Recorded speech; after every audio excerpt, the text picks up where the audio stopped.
नमस्कार, आप देख रहे हैं यू न्यूज यूपी और मैं हूं राहुल सिंह। यूपी गुनाह में गुनाह की एक और सच्ची सनसनीखेज खबर लेकर मैं आपके सामने हाजिर हूं। यूपी के फिरोजाबाद जिले में हुए दिल दहला देने वाले हत्याकांड के बारे में तो आपने सुना ही होगा। जिस किसी ने 1.5 साल के मासूम आरव की हत्या का सीसीटीवी फुटेज 30 मई को मासूम आरव की बड़ी ही बेदर्दी से उसके चाचा ने उसे सड़क पर पटक पटक कर मौत की घाट उतारा था। इस घटना का सीसीटीवी वीडियो जिस किसी ने भी देखा होगा उसकी आत्मा तक सिहर गई होगी। उसके मुंह से बस एक ही बात निकली थी कि इस हैवान को सिर्फ और सिर्फ मौत की सजा मिलनी चाहिए। जिसको देखो वो बस एक ही मांग कर रहा था कि इस हत्यारे विराज को पुलिस ने छोड़ क्यों दिया। इसे जेल की सलाखों में नहीं बल्कि इसे फांसी के फंदे पर लटका होना चाहिए या पुलिस की गोली का इसे शिकार हुआ जाना चाहिए था। लोगों का कहना था कि जिसने एक मासूम को इतनी बेरहमी से मौत के घाट उतारा उसे जीने का कोई हक नहीं। और अब करीब 1 महीने 10 दिन बाद यानी 40 दिन बाद फिरोजाबाद की अदालत ने वो फैसला सुनाया जिस फैसले का लोग इंतजार कर रहे थे। अदालत ने आरव हत्याकांड की दोषी विराज उर्फ जितेंद्र पाठक को फांसी की सजा सुनाई है। कोर्ट ने इस वारदात को दुर्लभ से भी ज्यादा दुर्लभतम माना है, यानी बहुत ही जघन्य अपराध माना है।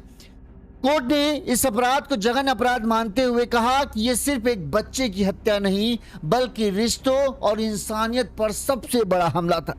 जिस शख्स को अपने भतीजे की रक्षा करनी थी उसी ने उसे बेदर्दी से मौत के घाट उतार दिया। ऐसे शख्स को जीवन दान देना या उम्र कैद की सजा देना नाकाफी है और उसे तो सिर्फ मौत की ही सजा मिलनी चाहिए। कहते हैं कि फैसला सुनते ही कोर्ट रूम का माहौल बदल गया।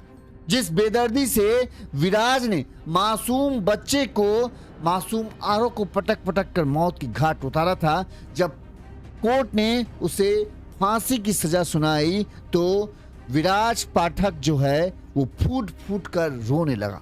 इस दौरान कोर्ट में बहस के दौरान विराज को उसकी करतूत का वीडियो दिखाया गया तो कहते हैं कि उसने अपने आप को थप्पड़ मारने लगा था कि इस घिनौनी हरकत को वो कैसे अंजाम दे सकता। कोर्ट में क्या हुआ, क्यों विराज को जो कोर्ट जज ने विराज के बारे में क्या कहा, विराज के पक्ष का जो वकील था उसने विराज के पक्ष में क्या बातें कही, ये तमाम घटनाक्रम जो हुआ है। अब इस मामले में क्या होगा, विराज को जहां फिरोजाबाद कोर्ट ने तो फांसी की सजा सुनाई, लेकिन क्या विराज को सच में फांसी अभी हो जाएगी या अभी भी कुछ अड़चन बाकी है? इन तमाम पूरे केस की जानकारी लेकर मैं आपके सामने हाजिर हूं और मैं पूरी खबर विस्तार से आपको बताऊंगा। साथ में वो पुराना दिल दहला देने वाला हत्याकांड की वारदात को भी मैं आपको पूरा विस्तार से बताऊंगा ताकि आपको पूरे घटनाक्रम की याद ताजा हो जाए कि किस तरह से एक इंसान हैवान बना और 1.5 साल के मासूम बच्चे को पटक पटक कर उसने मौत की घाट उतारा। इस घटना का सीसीटीवी वीडियो सामने आने के बाद ना लोगों की रूह बताते हैं कांप गई थी। इतनी बेदर्दी, इतनी हैवानियत हाल फिलहाल तो किसी ने नहीं देखी। जब इस घटना हुई थी तब जो मासूम आरव था उसकी मां रति का क्या हाल था, सबसे पहले वो देखिए। और उस वक्त उसने मांग की थी कि हत्यारे को बख्शना नहीं चाहिए। वहीं रति को जब पता चला कि कोर्ट ने उसे फांसी की सजा सुनाई है तो अभी भी रति कहना, जब तक मैं अपनी आंखों से उसे फांसी के फंदे पर लटकते नहीं देख लेती मुझे चैन नहीं आएगा, मेरे बेटे की आत्मा को शांति नहीं मिलेगी। हम पहले रति की उस वक्त जब ये घटना हुई थी तब रति का क्या हाल था उसके बेटे की मौत का, वो देखिए, आपकी आंखें भर आएंगी। मेरा नाम रति। रति, क्या घटना हुई है आपके साथ? बात देखो,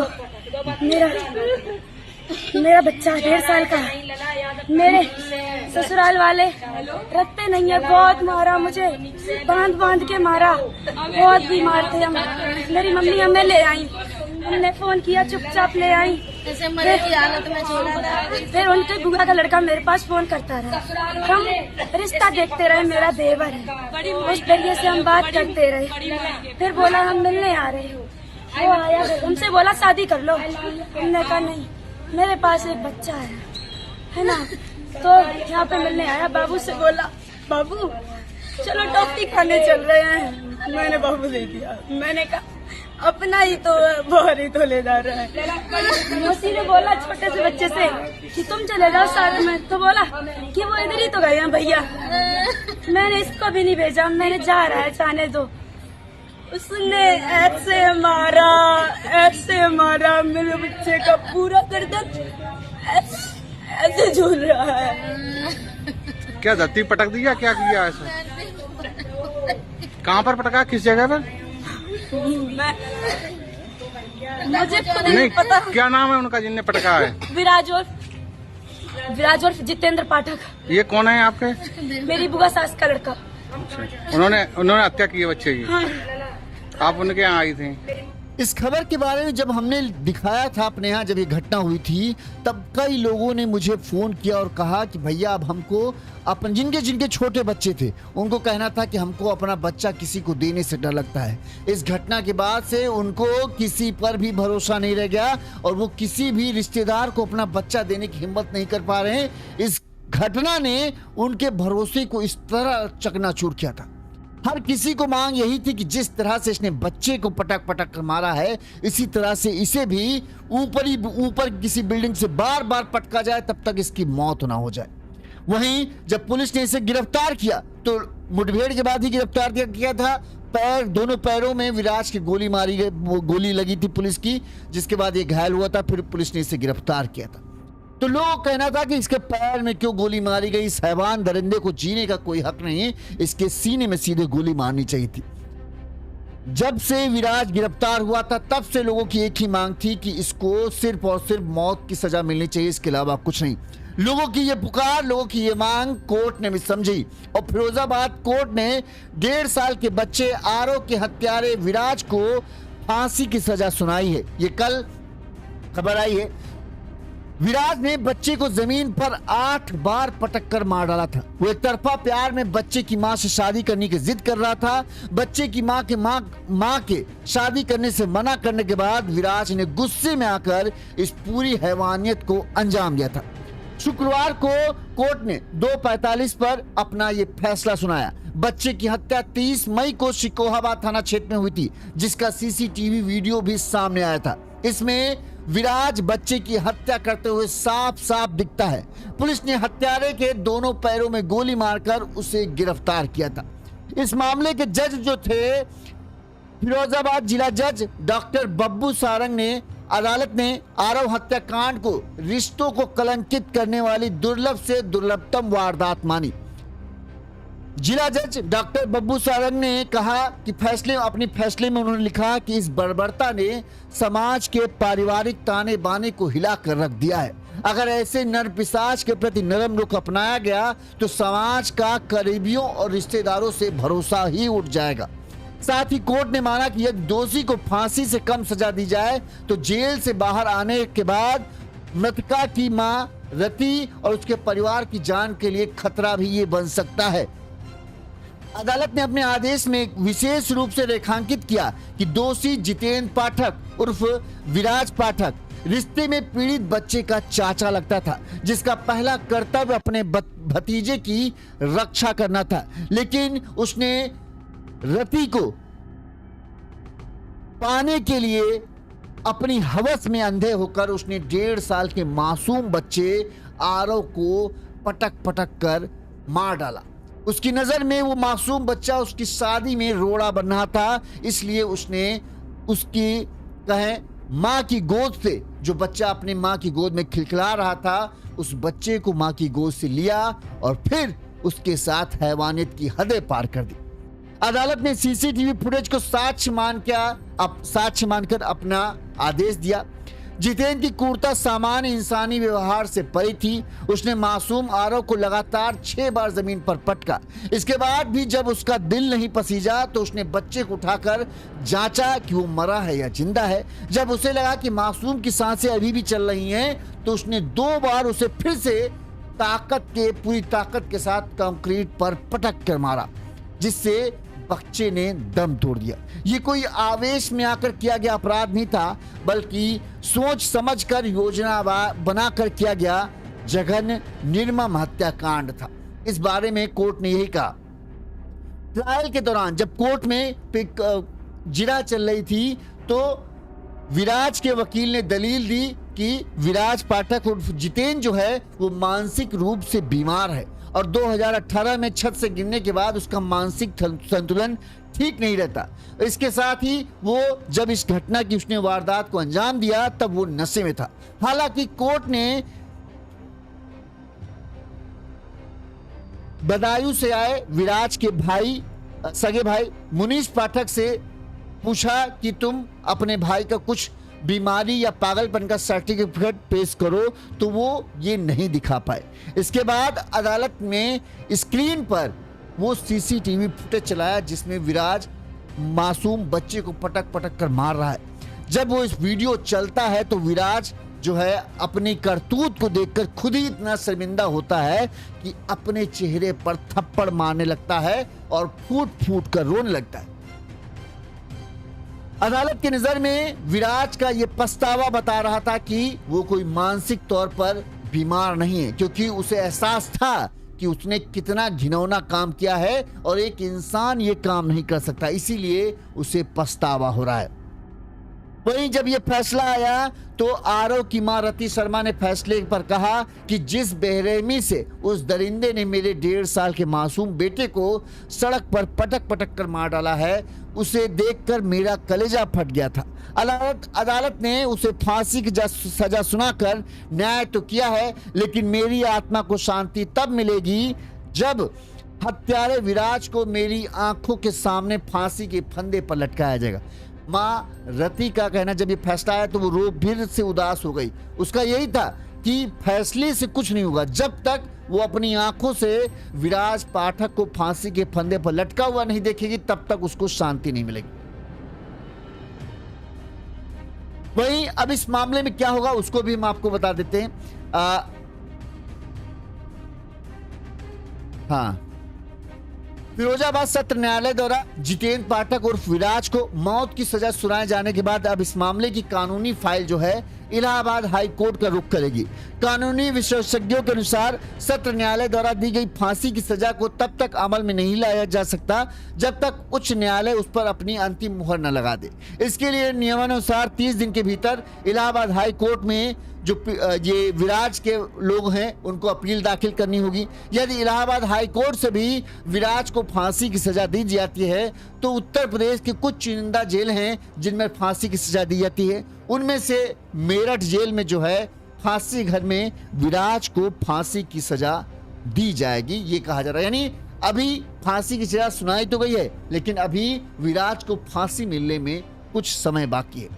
विराज जब कोर्ट आया तो पत्रकार उससे पूछते हैं इस बारे में कि तुमने इतना बड़ा अपराध किया, तुमको फांसी की सजा दी गई, तो क्या लग रहा है? कुछ नहीं बोल पाया, लेकिन उसकी हालत बता रही है कि उसके किए की सजा उसे भरपूर मिल रही है।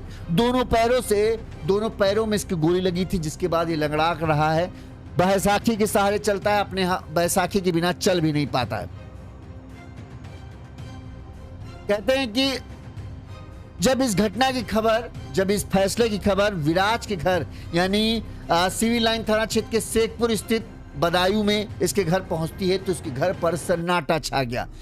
विराज की मां गुमसुम हो गई। कुछ लोग विराज के घर पहुंचे और जानने की कोशिश की कि अब इस फैसले पर उनका क्या कहना है। तो विराज के बड़े भाई ने कहा कि जो विराज ने किया है इतना बड़ा जघन्य अपराध, उसकी सजा जो मिली है वो सही है, अदालत ने सही फैसला किया है, हमको इससे कोई आपत्ति नहीं है, ये विराज के बड़े भाई ने कहा। अब हम आपको पूरा घटना क्या क्या है, अगर बहुत सारे लोग होंगे शायद नहीं जानते होंगे, फिर हम उनको घटना बता देते हैं किस तरह से विराज को फांसी की सजा दी गई है, तो आखिरकार वो क्या वजह थी जिसकी वजह से विराज को अदालत ने, फिरोजाबाद अदालत ने फांसी की सजा सुनाई है। तो ये घटना शुरू होती है यूपी के फिरोजाबाद जिले में। 30 मई को इस दिल दहला देने वाली घटना का सीसीटीवी वीडियो सामने आया था। फिरोजाबाद के जो है अराव के बामई गांव है, यहाँ पर रति, जो आरव मासूम आरव है, उसकी माँ का नाम है रति देवी। रति देवी की शादी साल 2024 में बदायूं के रहने वाले सुमित कुमार से हुई थी। सुमित कुमार की फोटो आप देख रहे होंगे इसमें। बदायूं के सियाराम नगर के रहने वाले सुमित शर्मा प्राइवेट नौकरी करते हैं। उनका ननिहाल फिरोजाबाद के अराव क्षेत्र के बामई गांव में है। नानी और मौसी के घर आने जाने के दौरान उनकी पहचान रति देवी से होती है, रति शर्मा से होती है। उनकी मुलाकात हुई, धीरे धीरे दोनों के बीच प्रेम संबंध हो गए और करीब 3 साल तक रिश्ते में रहने के बाद दोनों ने 18 फरवरी 2024 को लव मैरिज कर ली थी। ठीक, लव मैरिज थी रति और सुमित की। सुमित के परिवार में उसकी माँ और 2 भाई अंकित और राघव है। शादी बताते हैं कि 1-1.5 साल ही चल पाई। इस बीच में जो है उनका एक 3 नवंबर 2025 को जो है रति ने बेटे को जन्म दिया, जिसका नाम रखा गया आरव। लेकिन पति पत्नी के रिश्ते बताते हैं कि इसी के बाद से बिगड़ने लगे थे। जहां सुमित का कहना था कि रति अक्सर अपने मायके में रहती थी, वहीं रति का कहना था कि पति जो है उसके साथ, पति के घर वाले जो हैं उसके साथ बुरा व्यवहार करते हैं, मारपीट करते थे, इसीलिए जो है वो मायके आ गई थी। अब उसकी वजह, रति का कहना था कि पति को मेरे चरित्र पर शक था, यहाँ तक कि वो आरव को भी अपना बेटा तक नहीं मानता था, ये भी रति ने कहा था। उसने कई बार ये तक कहा था कि भाई आरव का जो है डीएनए टेस्ट कराओ। इसी वजह से झगड़ा होता था। 9 जनवरी 2026 को पति पत्नी के विवाद के बाद जो है झगड़ा हुआ, जिसके बाद रति अपने 1.5 साल के बेटे आरव को लेकर अपने मायके चली आई थी। यहाँ पर वो अपनी माँ के साथ रही थी। रति शर्मा ने बताया कि ससुराल में मेरे साथ मारपीट होती थी और तबीयत भी अक्सर खराब रहती थी, इसीलिए माँ मुझे अपने साथ ले आई। इसी बीच रति के पति सुमित के बुआ का बेटा विराज, अब ये बदायूं का रहने वाला विराज जो था, रति देवी का जो पति था सुमित, उसकी बुआ का बेटा था। अब पता नहीं कैसे विराज को जो है रति पर दिल आ गया था। अब जब रति और सुमित के रिश्ते खराब हुए तो विराज को लगा ये उसके लिए अच्छा मौका है।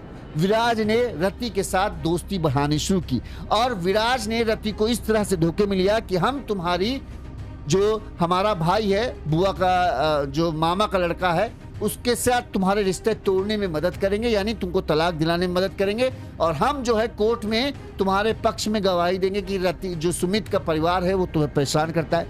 इस तरह से जो है उसने रति की जिंदगी में अपनी जगह बनाई और उसको भरोसे में लिया।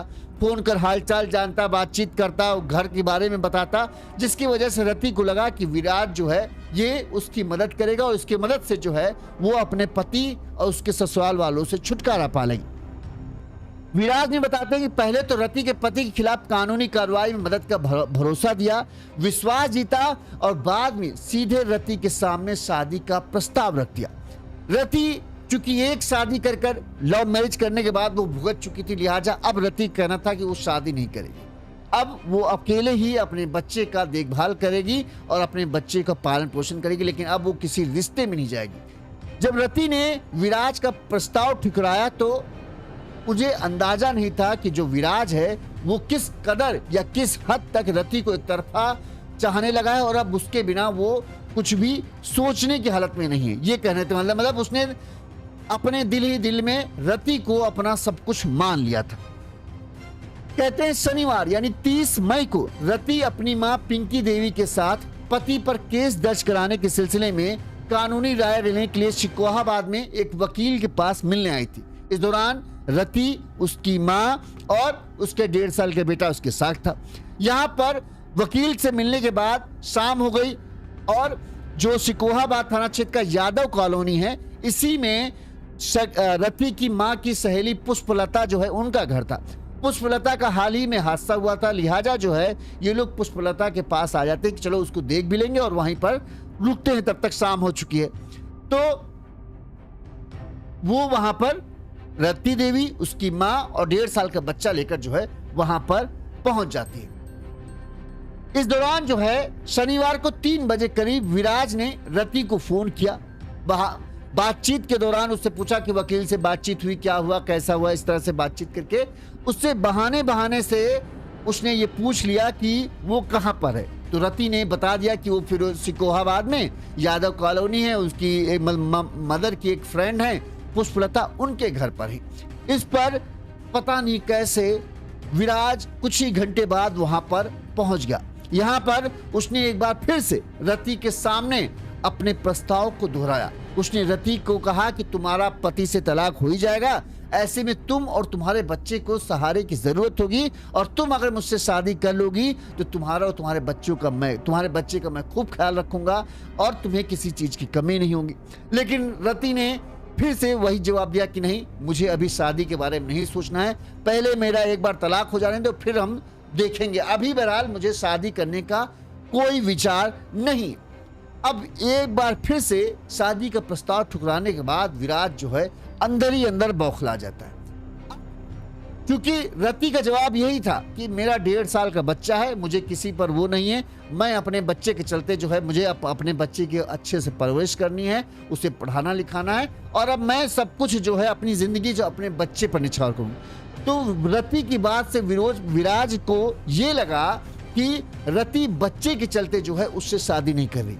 अगर ये बच्चा शायद ना होता तो रति उससे शादी कर लेती। विराज के दिमाग में ये बात बैठ गई। इस दौरान विराज ने अचानक से रति से कहा, लाओ तुम्हारे आरव को जो है मैं मार्केट से चॉकलेट दिला के ले आता हूँ, क्योंकि विराज ने रति का भरोसा हासिल कर रखा था। इतना प्रस्ताव ठुकराने के बाद भी रति ने ये नहीं सोचा कि इसके दिमाग में कुछ खुराफात चल सकती, या जब मैंने इसको सीधे सीधे मना किया कहीं ऐसा तो नहीं ये अंदर ही अंदर मेरा दुश्मन बन गया। रति ने उसे भरोसे में आकर अपना 1.5 साल का आरव बच्चा जो था वो दे दिया। वो घर से निकला, घर से करीब 50 मीटर दूर ही गया होगा। उस दौरान जो है दोपहर के 3 साढ़े 3 बज रहा होगा। सुनसान गली थी और कुछ दूर आगे जाने के बाद जो उसने कांड किया है भाई साहब, उसका वीडियो अगर आप डालोगे, ट्विटर पर देखोगे, फेसबुक पर देखोगे, हर जगह वो वीडियो मिल जाएगा। वो मासूम 1.5 साल के बच्चे को किसी कहते नहीं तकिया किया होता है, इसे उठाता है, ऐसे रोड पर पटकता है, एक बार फिर उठाता है, फिर पटकता है 2 बार, इसी तरह से 6 बार वो मासूम कंक्रीट की सड़क, उस सड़क पर उस बच्चे को पटकता है 6 बार। इसके बाद बच्चे को उठाता है, देखता है क्या उसकी सांसें चल रही है, यहां पर भी उसकी हैवानियत नहीं खत्म हुई। जब लगा कि अभी भी जिंदा है तो 2 बार और पूरी ताकत से, एकदम मतलब ऐसे जैसे कपड़ा नहीं पटका जाता है जमीन पर, उस तरह से पूरी ताकत से उस 1.5 साल के फूल से बच्चे को वो जमीन पर पटकता है। इसके बाद बच्चे की सांसें, बच्चा एकदम लटक जाता है, दिख गया कि उसका काम हो गया। सीसीटीवी वीडियो जो घर में लगा था, अचानक से बच्चे की बस एक बार पटकने के बाद, पहली बार जब पटकता है तब बच्चे की चीखने की आवाज आती है, उसके बाद बच्चे की आवाज तक नहीं। इस दौरान जब लोग जो थे, जो आस पड़ोस के लोग, आप सीसीटीवी वीडियो में देखोगे, उसमें जो लोग थे जब वो वीडियो देखते हैं तब वो बाहर, वीडियो का मतलब जब आवाज आती तो बाहर आते हैं, तो देखते हैं कि क्या हुआ क्या हुआ। वो देख कर हैरान रह जाते हैं कि अरे, वो कहते हैं पटक मार डाला, पटक। लेकिन किसी की इतनी हिम्मत नहीं हुई कि विराज को रोके, विराज को पकड़ ले कि तूने बच्चे के साथ क्या किया। इसके बाद कहते हैं कि विराज घर के पास पहुंचता है और बच्चे को पुष्पलता के गेट के पास फेंक कर वहां से चला जाता है। इस दौरान जो है रति ने बताया कि जब बच्चा काफी देर हो गई वापस, मतलब आया नहीं, ना ही विराज आया। विराज को फोन मिला तो विराज का फोन न उठे। इस पर वो परेशान होकर घर के बाहर झांकने के लिए आई तो देखा कि उसका 1.5 साल का बच्चा मरी हुई हालत में, एकदम शरीर उसका ढीला पड़ा हुआ, उसके गेट के सामने पड़ा है। बच्चे को देखकर वो चीखने चिल्लाने लगी। इस दौरान जो है माँ उसकी बच्चे की हालत देखकर बताते हैं कि बेसुध हो जाती है। आसपास जो सीसीटीवी थे उन सीसीटीवी को देखा गया तो विराज की हकीकत सामने आ गई। रति को समझते देर नहीं लगा कि उसने जो उसके प्रस्ताव को ठुकराया, इसी के चलते उसने इस पूरे हत्याकांड की वारदात को अंजाम दे दिया। जब पूरा घटनाक्रम हुआ तो पुलिस आती है, पुलिस के सामने रति क्या कहती है वो सुनिए। मेरा नाम रति। रति, क्या घटना हुई है आपके साथ? बात देखो, मेरा बच्चा 1.5 साल का है। मेरे ससुराल वाले रखते नहीं है, बहुत मारा मुझे, बांध के मारा, बहुत बीमार थे हम। मेरी मम्मी हमें ले आई, हमने फोन किया, चुपचाप ले आई। जैसे मरे की हालत में छोड़ा था।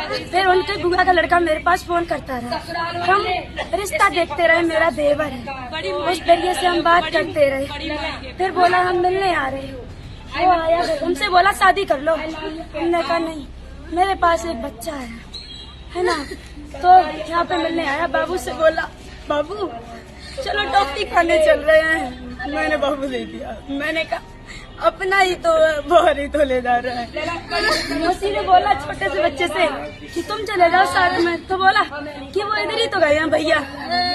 मैंने इसको भी नहीं भेजा, मैंने जा रहा है जाने दो।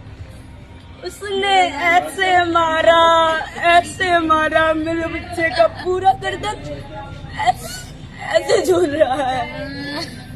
क्या धरती पटक दी या क्या किया ऐसा? कहाँ पर पटका, किस जगह पर? मुझे खुद नहीं नहीं पता। क्या नाम है उनका जिनने पटका है? विराज और जितेंद्र पाठक। ये कौन है आपके? मेरी बुआ सास का लड़का। उन्होंने हत्या की है बच्चे की? हाँ। आप उनके यहाँ आई थी? नहीं, हम अपनी मौसी के यहाँ आए थे, वो यहाँ पे ही आया था। इस घटना के बारे में पुलिस आई, पुलिस ने जांच पड़ताल शुरू की। रति से पूछा गया कि तुम विराज को कैसे जानती हो, तो रति ने बताया कि आरोपी विराज जो है वो 3 महीने से लगातार उससे फोन पर बात कर रहा था। उसने पहले पति सुमित की बुराई की और कहा कि वह उसे सबक सिखाने में उसकी मदद करेगा। रति रोते हुए बोली हमें क्या पता था कि जो हमारे हक की लड़ाई का नाटक कर रहा है वही जल्लाद बनकर मेरे कलेजे के टुकड़े की जान ले लेगा। इसके बाद पुलिस जो है विराज की तलाश में जुट जाती है।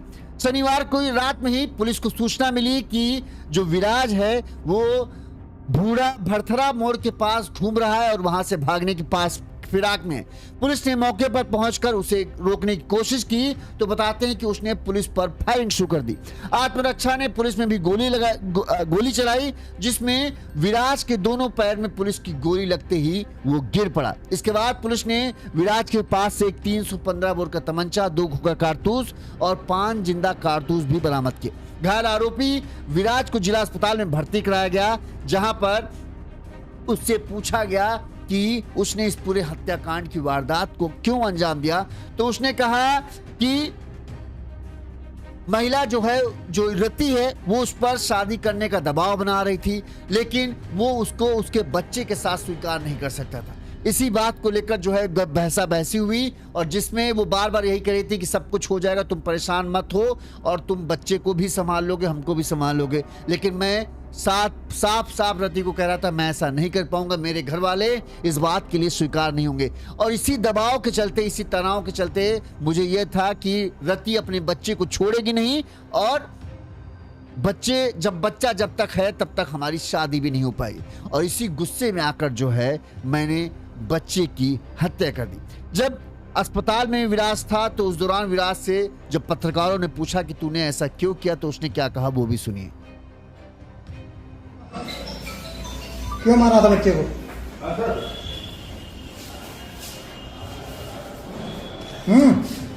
मेरी सर बच्चे से कोई दुश्मनी नहीं थी। तो क्यों मारा तूने फिर? ये सवाल आप लड़की से कर लेना। हैं? ये सवाल लड़की से करना। वे आप तूने मारा लड़का तो पहले इस तरह से जानवरों को भी नहीं कोई मारता। वो लड़की मैरिड थी, मैंने कहा तुम पहले अपने डिवोर्स ले लो और बाबू जो है तुम्हारा बेटा तो तुम्हारा पहला पति मांग रहा है उसके लिए। मैंने जब देखो मेरी फैमिली एग्री नहीं होगी ऐसे पुलिस विराज सब कुछ ठीक हो जाएगा समय के साथ साथ, मैंने कहा कुछ ठीक नहीं होगा। मैंने उस लड़की से पीछे छुड़ाना चाहा लेकिन वो लड़की मुझे इमोशनली ब्लैकमेल करने लगी कि विराज मेरा कोई ना तुम्हारे सिवा, मेरे पास सारा मैसेज डिटेल सारा कुछ है। मैंने उसको बहुत बोला, मैंने देखो मैं ऐसे शादी नहीं कर पाऊंगा, मैं अच्छे फैमिली से लगा हूँ, पूरे विराज सब कुछ मिला, तुम चिंता मत करो। लेकिन सर उसने मुझे फंसा रखा था। लेकिन सर भैया कि हमेशा लड़का ही फंसता है, लड़की निकल जाती है भैया, लड़की जितनी तो बच्चे को क्यों मारा? सर मैंने अपराध किया है, मैंने उसका भूल लिया सर, और उसकी सजा सर ये है। और अच्छा ये बताओ तुम करते क्या हो? सर मेरी दुकान है किराने की, होलसेल की। शुरुआती जांच में ज्यादातर लोगों को लगता था कि दरअसल विराज के दिमाग में एक कहने सनकी आदमी जो होता है, वो इसके दिमाग में एक सनक सवार हो चुकी थी कि उसे लगता था कि रति उससे शादी सिर्फ अपने 1.5 साल के बेटे आरव की वजह से नहीं करना चाहती। यानी जब तक ये बच्चा है तब तक रति उससे शादी करने के लिए तैयार नहीं होगी। उसके मन में ये शक गहरा बैठ गया था कि भले ही रति और उसके पति सुमित के बीच में अनबन चल रही हो, लेकिन बच्चे की खातिर भविष्य में दोनों फिर से एक साथ हो सकते हैं। रति को हमेशा के लिए अपना बनाने और इस संभावना को खत्म करने के लिए उसने मासूम आरव को ही रास्ते से हटाना की साजिश रची। हालांकि उसकी इस हैवानियत ने खुद उसका भविष्य हमेशा के लिए सलाखों के पीछे धकेल दिया है और रति के हंसते खेलते परिवार को उजाड़ कर रखा।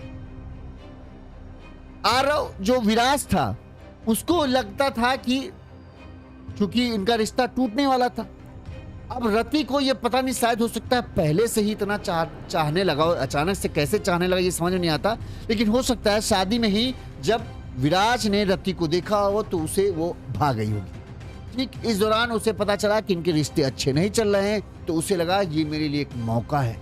सनकी दिमाग का ये आदमी था ही, इसने पहले रति का भरोसा जीता, उसे आश्वासन दिया कि वो उसके भाई के खिलाफ ही उसकी मदद करेगा। रति को लगा चलो कम से कम ससुराल पक्ष से कोई तो ऐसा है जो उसकी मदद के लिए तैयार है। रति उसके मंसूबों को भांप नहीं पाई थी।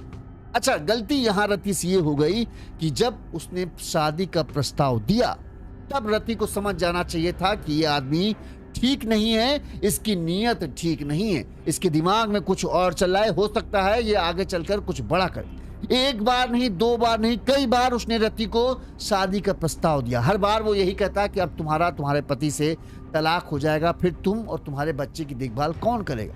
मैं तुम्हारा मददगार बनूंगा, हम तुमको बहुत पसंद करते हैं और तुम्हारे बच्चे का भी ख्याल रखेंगे, तुम्हारा भी ख्याल रखेंगे, तुम मुझसे शादी कर लो। लेकिन हर बार रति चुकी होता है कि एक बार आदमी धोखा खा चुका होता है तो वो होता है कि भैया अब दोबारा धोखा खाने की अभी तो जब तक मैं इस शादी से पहले मुक्त नहीं हो जाती तब तक, और अब मेरे नज़र में मेरा बेटा है, मैं उसके लिए जीऊंगी, उसके लिए मरूंगी और अपने 1.5 साल के बच्चे के लिए ही रति कहना था अब मेरा सब जीवन में लगा दूंगी। तो जो विराज था उसके दिमाग में ये बात कहीं ना कहीं बैठ गई कि ये बच्चा जो है वो उसके और रति के बीच में रोड़ा है। अगर ये बच्चा ना होता तो शायद रति उससे शादी करने के लिए तैयार हो जाती। अब ऐसे में बार बार उसके प्रस्ताव को ठुकराया जा रहा था तो इससे लगा कि अब क्या करें, और दिमाग में वही हो गया कि रोड़ा पत्थर कौन है? वो मासूम 1.5 साल का आरव। अगर ये ना होता तो आज रति मेरी होती। बस उसी सनक में उसने हैवानियत की वो हदें पार की जो कोई सपने में भी नहीं सोच सकता। इतनी नफरत किसी के दिल में एक 1.5 साल के बच्चे के लिए हो, कल्पना नहीं की जा सकती। उस वीडियो ने पूरे देश को हिला के रख दिया। मैं कह रहा हूं इतने लोगों ने मुझे फोन करके बोला भैया हम अब किसी को अपना बच्चा देने से डरते हैं। ये घटना थी क्योंकि ये चाचा लगता था उसका। ठीक है, रति कह रही हम तो भरोसे में आ गए, हमको लगा अरे इतना बातचीत करते हैं, हम जानते हैं परिवार का है, और हमें नहीं पता था कि ये काम कर दे। तो कहते नहीं प्यार और सनक में ज्यादा फर्क नहीं होता। सनकी आदमी कभी भी किसी भी हद तक जा सकता है और वो कुछ भी कर सकता है। इसीलिए कहते हैं कि सनकी आदमी से बचो, और सनकी आदमी को पहचानना बहुत जरूरी है। रति से गलती यही हुई कि वो बार बार रति से एक ही चीज की डिमांड कर रहा था कि तुम मुझसे शादी कर लो, मुझसे शादी कर लो। इसके बाद भी रति उस पर भरोसा करती रही। सबसे बड़ी गलती रति की यही हुई कि एक आदमी तुमसे, आजकल देखो आजकल की दुनिया मतलब की दुनिया है, बिना मतलब आदमी पानी भी नहीं पिलाता है। ऐसे में कोई आदमी तुमसे अपने ही भाई के खिलाफ कह रहा है कि हम तुम्हारी मदद करेंगे तो उसका कुछ ना कुछ मतलब होगा ही।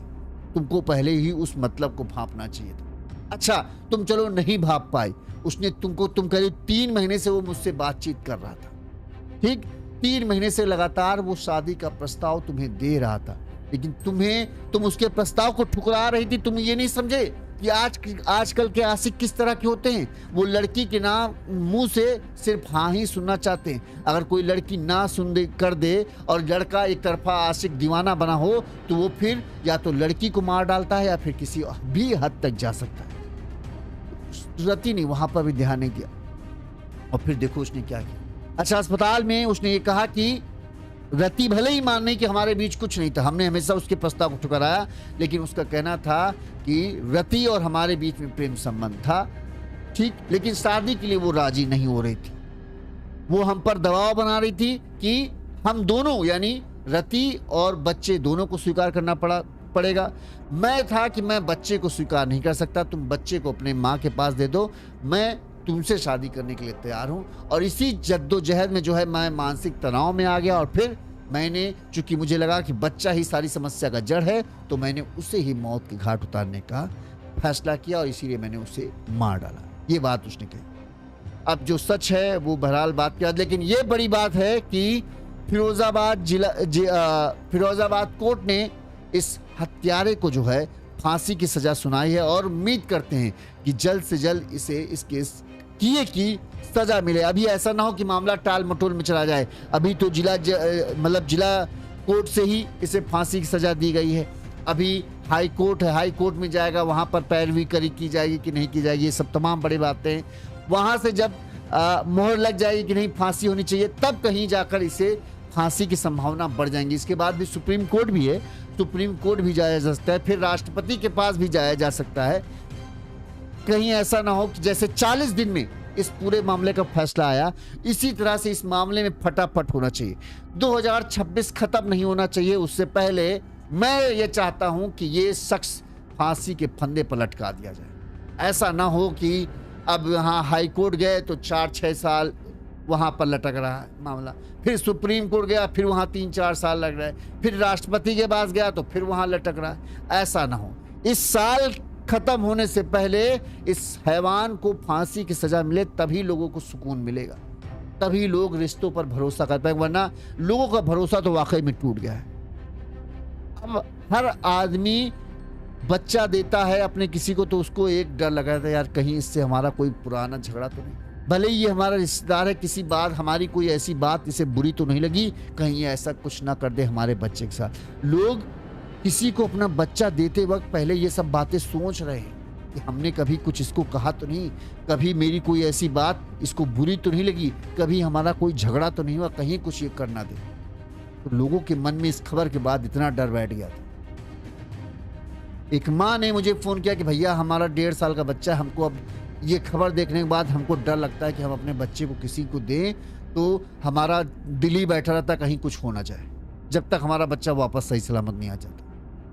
और ये सगे संबंधियों की बात है, कोई अपना 1.5 साल का बच्चा वैसे भी पराये आदमी को नहीं देगा। अमूमन होता है चाचा पीती के रिश्तेदार होते हैं, भाई भतीजे होते हैं, उनको ही बच्चे, उनके साथ बच्चे खेलते हैं। तो उनका ये कहना था कि हमको अपने रिश्तेदारों को भी बच्चा देने में डर लगता है कि पता नहीं किसके दिमाग में क्या चल रहा हो, अब कोई क्या कर दे हमें क्या पता चलेगा।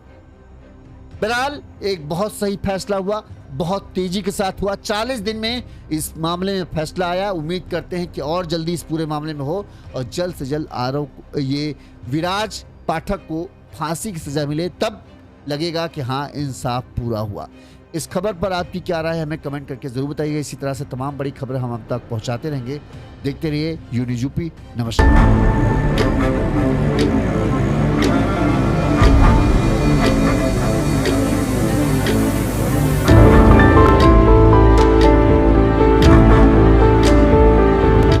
नमस्कार, आप देख रहे हैं यूनिज यूपी और मैं हूं